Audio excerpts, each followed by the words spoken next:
মুরগির মাংস খেতে তো ছোট থেকে বড় সবাই ভীষণ পছন্দ করে।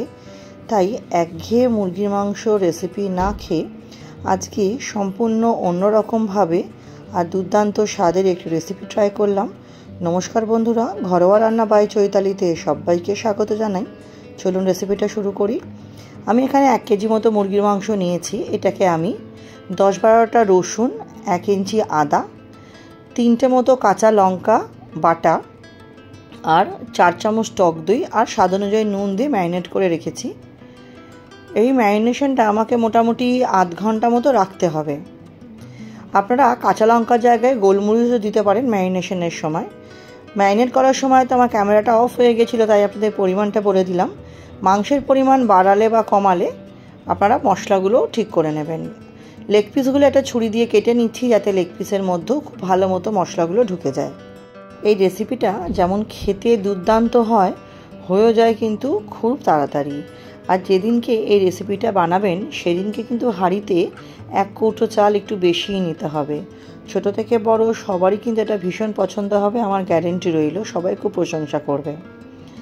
এটা আমি আরেকবার একটু মেখে নিচ্ছি, তারপর আমি প্রসেসটা শুরু করব। এদিকে আমি কড়াইতে তেল বসিয়ে দিয়েছিলাম, ওটা গরম হয়ে গেছে। তাতে দিয়ে দিলাম লবঙ্গ, 4-5টা মতো লবঙ্গ আর 4টে এলাচ ফোড়ন। আমার কাছে দারচিনিটা ছিল না বলে আমি দিইনি, আপনারা চাইলে দিতে পারেন। আর দিলাম তেজপাতা দিয়ে ভালো মতো একটু ফোড়নটা আমাকে ভেজে নিতে হবে। ফোড়ন থেকে একটা সুন্দর গন্ধ আসে, তখন দিয়ে দিতে হবে পেঁয়াজ। আমি এখানে 4টে মতো মিডিয়াম সাইজের পেঁয়াজ কুচিয়ে দিয়েছি। পেঁয়াজটা একটু আমাকে হালকা লালচে করে ভাজা ভাজা করে নিতে হবে। নতুন বন্ধু যারা আমার চ্যানেলে নতুন, ভিডিওটি প্রথম দেখছেন, আমার রেসিপিটা যদি সামান্য হলেও ভালো লেগে থাকে চ্যানেলটি সাবস্ক্রাইব করে পাশে থাকার অনুরোধ রইল। পাশে থাকা বেল বাটনটা প্রেস করে অল নোটিফিকেশানটা অন করে নেবে নতুন নতুন রেসিপির আপডেট পেতে। দেখুন পেঁয়াজটা আমার বেশ ভালো মতো ভাজা হয়ে গেছে। খুব একটা লালচে লালচে করার দরকার নেই যাতে পেঁয়াজটা নিচে পুড়ে না যায়। এবার দিয়ে দিলাম আমি আরেকটু রসুন এবং আদা বাটা। এখানেও আমার 10-12টা রসুন এবং হাফ ইঞ্চি আদা বাটা আছে। রসুনের পরিমাণটা একটু বেশি লাগে রান্নাতে, তাতে ফ্লেভারটা খুব সুন্দর আসে। খুব ভালো মতো আদা রসুনের সাথে পেঁয়াজটা আমার কষিয়ে নিচ্ছি। খুব ভালো মতো কষানো হয়ে যাওয়ার পর এর মধ্যে আমি দিয়ে দেবো কাঁচা লঙ্কা, আরও একটু কাঁচা লঙ্কা বাটা। ম্যারিনেট করার সময় আপনারা গোলমরিচ ব্যবহার করতে পারেন। আমি ম্যারিনেট করার সময়ও কাঁচা লঙ্কা ব্যবহার করেছি আর এখনও কাঁচা লঙ্কাই দিচ্ছি। এখানেও আমার 4-5টা কাঁচা লঙ্কা হামানদিস্তাতে থেতো করে দেওয়া হয়েছে। আপনারা চাইলে দুটোই ব্যবহার করতে পারেন বা শুধুও কাঁচা লঙ্কা দিতে পারেন। কাঁচা লঙ্কা দিয়েও আমি খুব ভালো মতো এটাকে কষিয়ে নিচ্ছি যাতে মশলাগুলো ভালো মতো কষে যায়, যাতে লেগেও না যায়। কিছু রেগুলার মশলাও এতে আমি ব্যবহার করব। তার মধ্যে দিয়ে দেবো আমি 1 চামচ মতো জিরে গুঁড়ো, তারপর দেবো 1 চামচ মতো ধনে গুঁড়ো আর দেবো কাশ্মীরি লঙ্কার গুঁড়ো। কাশ্মীরি লঙ্কার গুঁড়োটা দেওয়া হয়েছে রঙের জন্য, যাতে হালকা একটু রঙ আসে। দিয়ে খুব ভালো মতো আমাকে এটা কষিয়ে নিতে হবে যাতে নিচে লেগে না যায়। আমি খুব সামান্য একটু জল দিয়েছি। খুব ভালো মতো মশলাটা আমাকে কষিয়ে নিতে হবে যতক্ষণ না এর থেকে তেল ছাড়ছে। বন্ধুরা, একটাই অনুরোধ করব, ভিডিওটি দেখার শুরুতে অবশ্যই একটি লাইক দিয়ে দেখা শুরু করবেন এবং ভিডিওটি স্কিপ করলে তো পুরো পদ্ধতিটাই মিস হয়ে যাবে।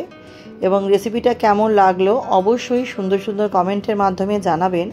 আপনাদের একটা কমেন্ট বা একটা লাইক অনেক বেশি উৎসাহিত করে আমাদের এগিয়ে যাওয়ার জন্য, যারা আমরা একটু একটু করে এগোচ্ছি।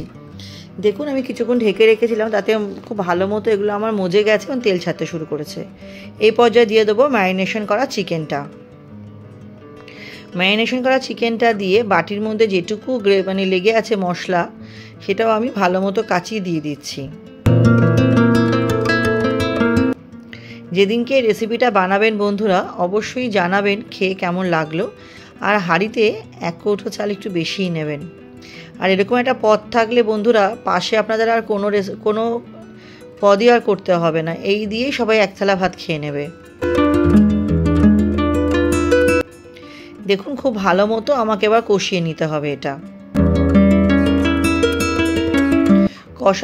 কষানোটাই হচ্ছে মেন। কষাতে কষাতেই যাতে মাংসের মধ্যে মশলাগুলো ঢুকে যায়, তাতে টেস্টটাও খুব দুর্দান্ত আসে। এটা বন্ধুরা খেতে দুর্দান্ত হয়েছিল, আর বানানোটাও খুব সহজ। তাই আপনাদের সাথে রেসিপিটা শেয়ার না করে পারলাম না। দেখুন খুন্তির সাহায্যে খুব ভালো মতো এটাকে আমি কষিয়ে নিচ্ছি। বন্ধুরা, আমার রেসিপিগুলো আপনাদের কেমন লাগে অবশ্যই কিন্তু কমেন্ট সেকশনে জানাবেন। আপনাদের কমেন্টের অপেক্ষায় থাকবো। দেখুন কষাতে কষাতে আমার কিন্তু কালারটা চেঞ্জ হতে শুরু করেছে, আর আমি গ্যারেন্টি দিচ্ছি এই রেসিপিটা বানালে সবাই প্রশংসায় পঞ্চমুখ হবে।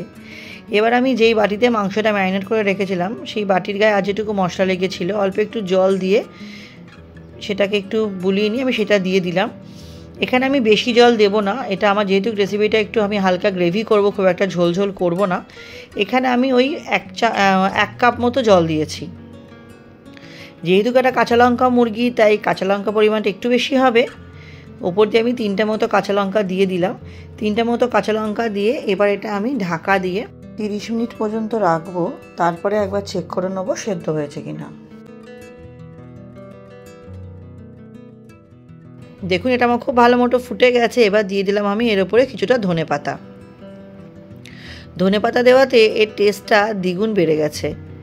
রেসিপিটা আমার প্রায় শেষের দিকে এটা রেডি হয়ে গেছে। আর মিনিট 2 মতো একটু ফুটে গেলেই এটা আমি নামিয়ে নিয়ে গরম গরম পরিবেশন করব রুটির সাথে। এটা ভাত দিয়েও কিন্তু দুর্দান্ত লাগে। তাহলে বন্ধুরা, কেমন লাগলো রেসিপিটা অবশ্যই জানাবেন। আজকের মতো ভিডিওটা আমি এখানেই শেষ করছি। নেক্সট দিন আবার হাজির হয়ে যাব নতুন কোনো রান্নার সাথে। সবাই খুব ভালো থাকবেন, সুস্থ থাকবেন। আমার সাথে ভিডিওতে শেষ অবধি থাকার জন্য আপনাদের সকলকে অনেক অনেক ধন্যবাদ বন্ধুরা।